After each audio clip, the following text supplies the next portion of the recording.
नाचते थे। नाचने नाचते वक्त उनके नृत्य से आनंदित होकर वो दर्शन देके 4 प्रकार से चैतन्य महाप्रभु अपने भक्तों को अपना रूप प्रकट करके उनके ऊपर दया किए थे। वही चैतन्य महाप्रभु के एक शिष्य प्रबोधानंद सरस्वती ठाकुर इंगित कर रहे कैवल्य। कैवल्य अभी हम सभी सकाम कर्मी ज्ञानी योगी यही प्राप्ति करने के लिए करते हैं ना। उन सकाम कर्मी तो इंद्रिय तृप्ति, और भी सुख होना चाहिए, और भी सुखी रहना चाहिए, और भी स्वर्ग सुख भोगना चाहिए, इसी के लिए वो कर्म करते रहते। और ज्ञानी को मालूम पड़ता है अरे ये तो वापस तकलीफ उठाना पड़ेगा, इससे भी अच्छा ही ऊपर और भी थोड़ा ऊपर का ध्यान करेंगे करके वो निर्विशेष ब्रह्म तेज के ऊपर तादात्म्य होने के लिए ज्ञान करता है। योगी तो खुद के लिए खुद को कुछ प्राप्ति सिद्धि प्राप्त करके लोगों को दिखाने का, उनका तीनों का कर्मी ज्ञानी योगी तीनों का लक्ष्य एक ही रहता है। मगर भक्त जो रहता है, भक्त कर्म के ऊपर ज्ञान के ऊपर योगियों की जो अंतिम लक्ष्य है उसके ऊपर भक्त कभी भी ध्यान नहीं देते। इधर बता रहे भगवान चैतन्य के इधर बता भगवान चैतन्य महाप्रभु क्या बता रहे इधर, कर्मी से भी ज्ञानी श्रेष्ठ है। कर्मी क्या सकाम कर्म में ही लगा रहता है ना, ज्ञानी उससे भी ऊपर, इससे भी ऊपर कोई है इस ज्ञान जानता है और उसके ब्रह्म तेज के ऊपर वो लीन होना चाहता है। ब्रह्म तेज भक्त कभी भी कर्म के पथ में प्रवेश नहीं होता। इधर बता रहे जब नारद मुनि राजा को सकाम कर्म से उन्हें दया आई, इसमें संदेह नहीं कि संसारिक कर्मियों की तुलना में यज्ञ संपन्न करके उच्च लोक की आकांक्षा करने वाले श्रेष्ठ है। इधर बता रहे प्रभुपाद जी बता रहे कर्मियों का सादा जीवन ये करने से श्रेष्ठ है।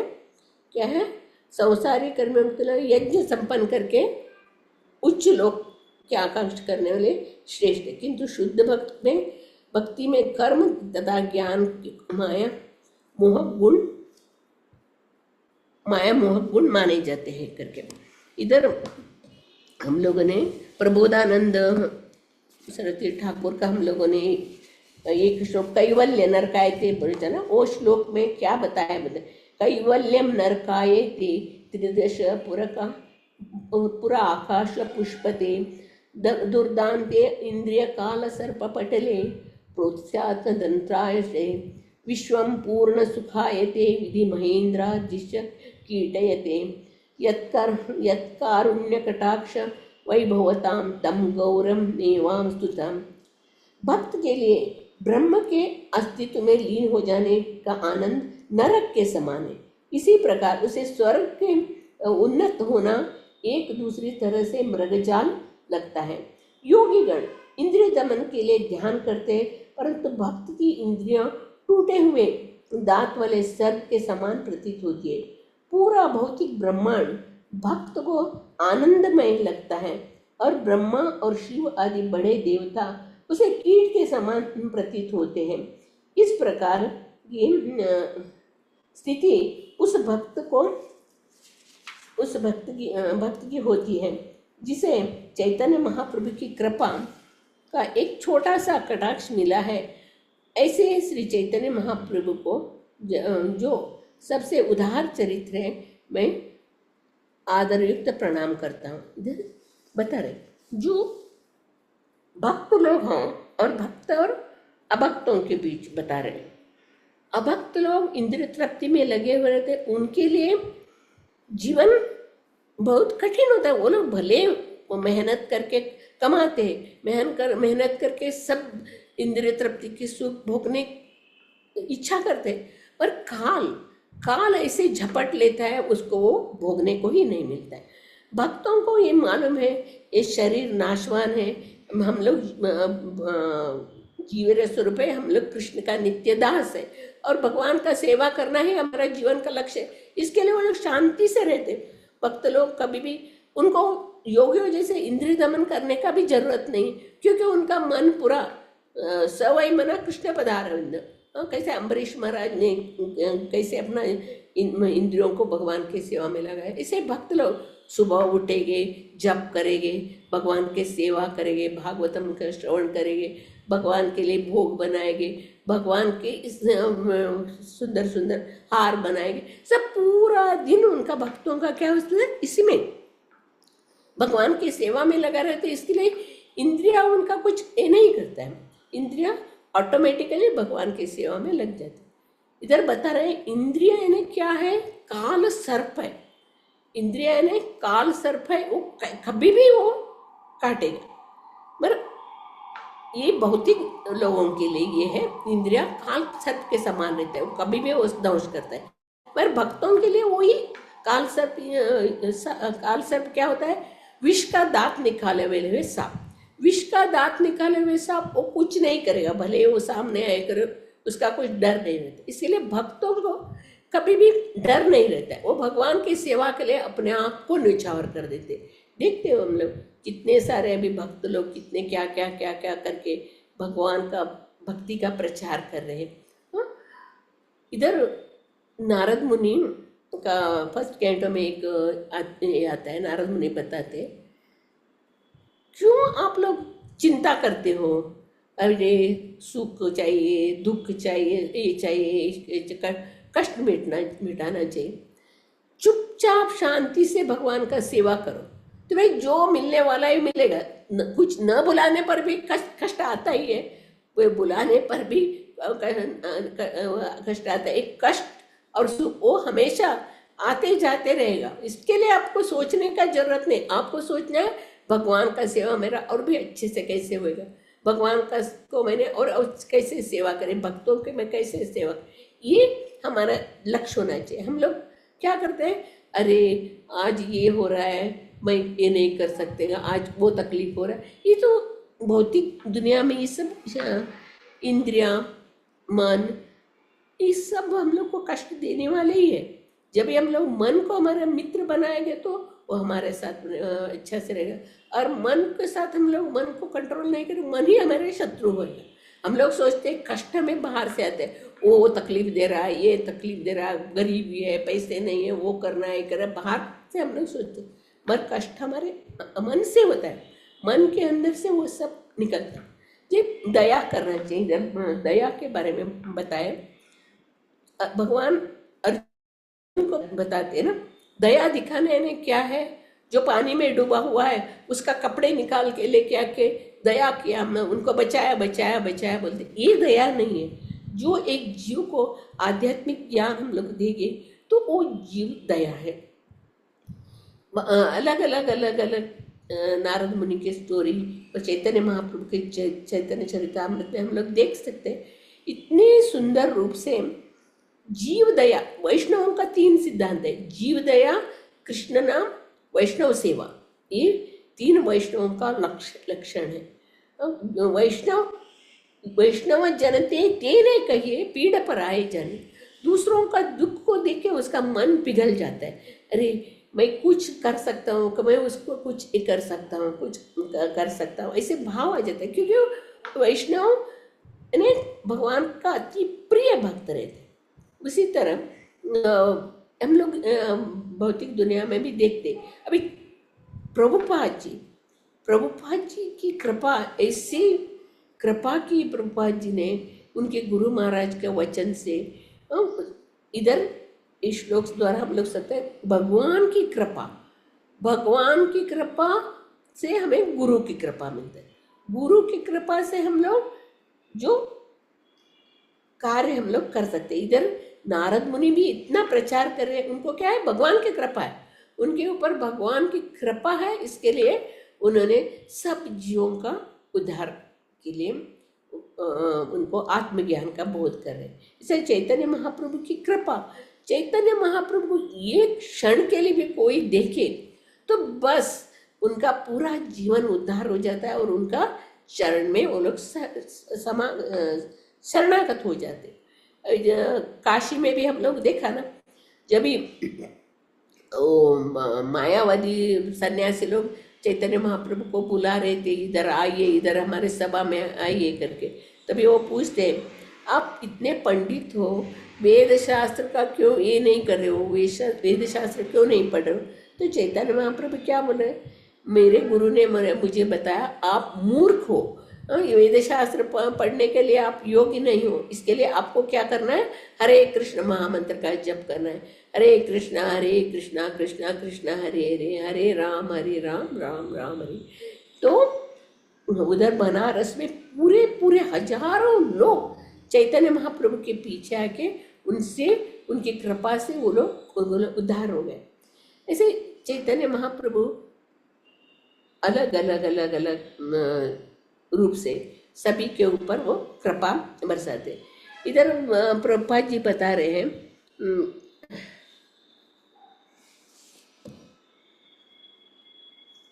शुद्ध भक्ति में कर्म तथा ज्ञान दोनों ही माया के मोह गुण हैं। हम लोग सोचते हैं ना, थोड़े कर्मवादी यानी कर्मनिष्ठ, भगवान ने बताया कर्म करो करके मतलब उसे हमें अच्छा से हमारा कर्म करना चाहिए, अच्छा से हमें कर्म करना तो भगवान की प्राप्ति। ऐसे नहीं, ज्ञान कर्म चाहिए मगर भगवान की शरणागति पहले। अगर हम लोग सब कुछ पढ़े सब कुछ शास्त्र पढ़े, यज्ञ किए, दान किए, तपस्या किए, पर भगवान कृष्ण की शरणागत नहीं हुए तो क्या फायदा आपका, पूरा जो किया हुआ सब व्यर्थ है। अगर आप ये कुछ नहीं करें, भगवान कृष्ण की शरणागत होके, हे कृष्ण मैं आपका हूँ, आप भी मुझे रक्षा करें, बस भगवान तुरंत उनका उद्धार करते हैं। अंदर ही बैठे बाहर ही बैठे, सिर्फ वो हमारे पुकार सुनना चाहते हैं, हे गोविंद हे गोपाल, कैसे द्रौपदी ने पूछा, गजेंद्र ने पूछा, सभी जो भक्त भगवान का जो नाम लेके पुकारते हैं, एक बार पुकारो, भगवान बोलते हैं ना, ये वैकुंठ लोग बहुत दूर नहीं, आप एक बार पुकारो बस भगवान चले गए। माँ कैसे, माँ बच्चा माँ के लिए पुकारते हैं ना, जब भी माँ कितने काम करते रहती, बेटे का आवाज़ सुनते ही वो सब काम छोड़ के दौड़ के आती है। इसी तरह भगवान हमारे पिता है, हम सब भगवान का अंश है, हम लोग सब भगवान का एक बच्चे हैं।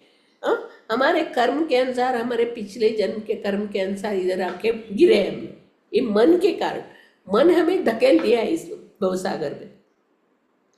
अभी अगर हम लोग भगवान के शरण में जाके नाम जप, नाम संकीर्तन करेंगे और अर्चा विग्रह सेवा, भागवतम भगवत का पढ़ना, पठन, अर्चा विग्रह से तुलसी की सेवा, ये करें तो हमें वापस हमारा स्वरूप का याद होएगा। हम लोग भूल चुके हैं ना, माया के गोदी में हम लोग, माया के चकाचौंध में हम लोग कौन है ये भूल चुके हैं। हम लोग अपने आप को सोचते हैं ये सब हमारा है, ये प्रॉपर्टी हमारा है, ये मेरा है, मेरा राज्य है, मेरा घर है, मेरा संसार, मैं ही इसका मालिक हूँ करके ये सोचते। ये अज्ञान के कारण माया के जाल में हम लोग फंस गए।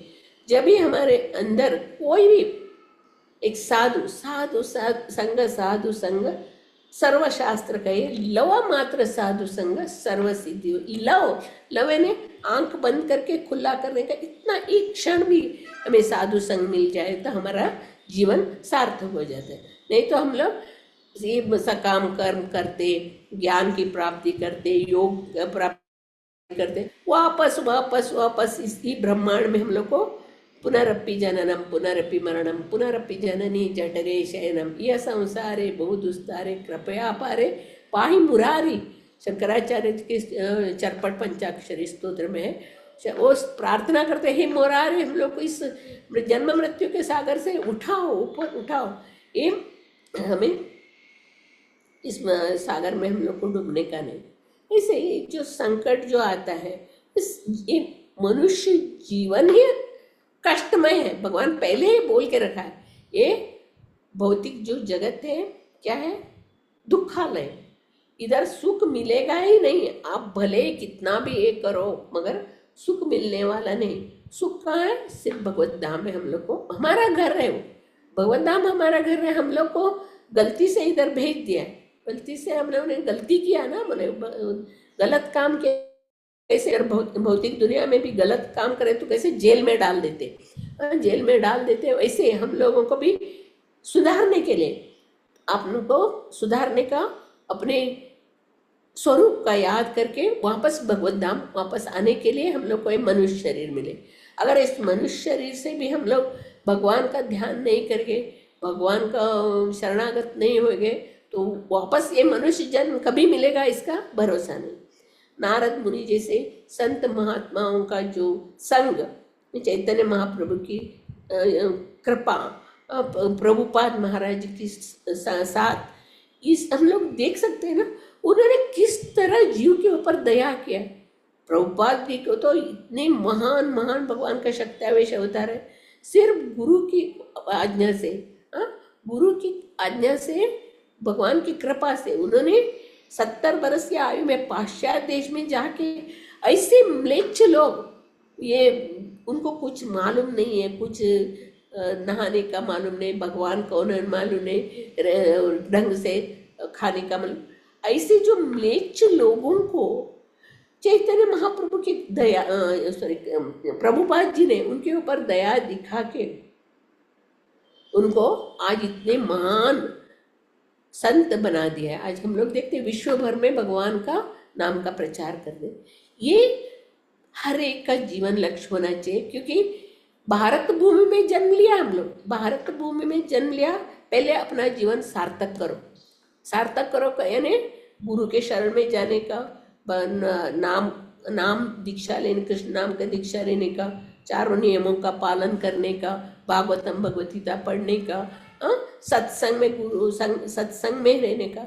हम जब भी हम सत्संग में रहेंगे तो हमारा जीवन और भी ऊपर ऊपर जाएंगे, हम लोग भक्ति में ऊपर ऊपर जाएंगे। सत्संग छोड़ के असत्संग में जाएंगे तो वो कितने भी हम लोग भक्ति करें, असत्संग के परिणाम से हम लोग नीचे गिर जाते हैं। सत्संग में रहने का, सत्संग में रहने से हम लोग का और भी हमारा जो चेतना और भी शुद्ध हो जाता है, और हम लोग दूसरों को, इधर वही बता रहे चैतन्य महाप्रभु बता रहे, भारत भूमि में जन्म लिया, सार्थक कर, परोपकार, दूसरों को भी हम लोग देखना चाहिए। आज हम लोग देख रहे हैं कितने लोग तड़प रहे, सुन नहीं रहे, भगवान का नाम ले लो, भगवान का नाम ले लो, हरे कृष्ण महामंत्र जप करो, नहीं सुनना, क्योंकि वो लोग का ऐसा बुद्धि भ्रष्ट हो गया है। ये भौतिक दुनिया का चकाचौंधी जीवन का लक्ष्य है, ये आनंद करना चाहिए, ये एंजॉय करना, ये क्या अक्खा दिन बैठ के छपा करो, ये इतना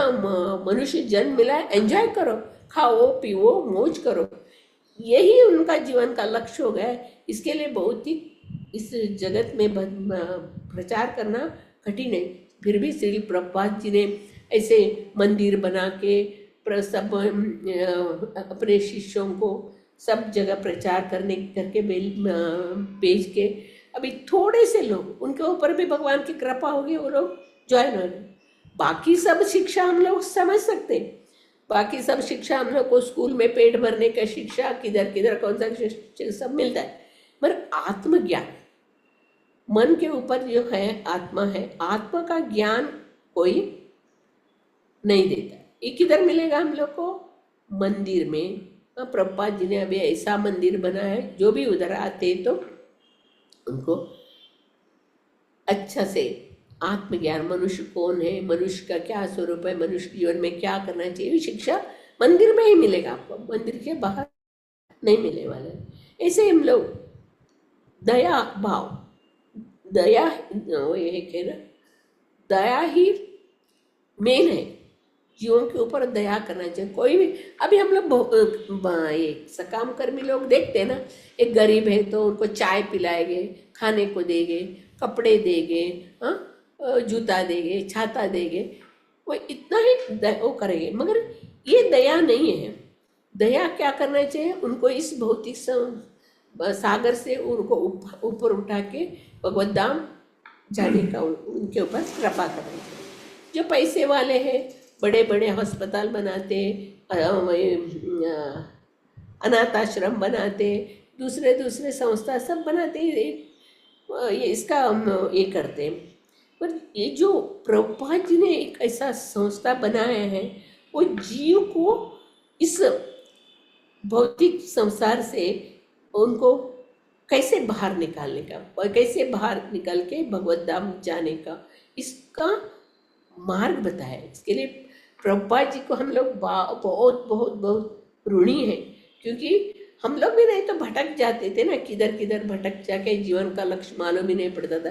ये चैतन्य महाप्रभु की कृपा से, हम प्रभुपाद महाराज की कृपा से, गुरु महाराज की कृपा से, कृष्ण माई माता जी की कृपा से आज हम लोग सब लोग झूम में बैठ के थोड़ा सा भगवान का नाम का गुणगान सुन रहे हैं।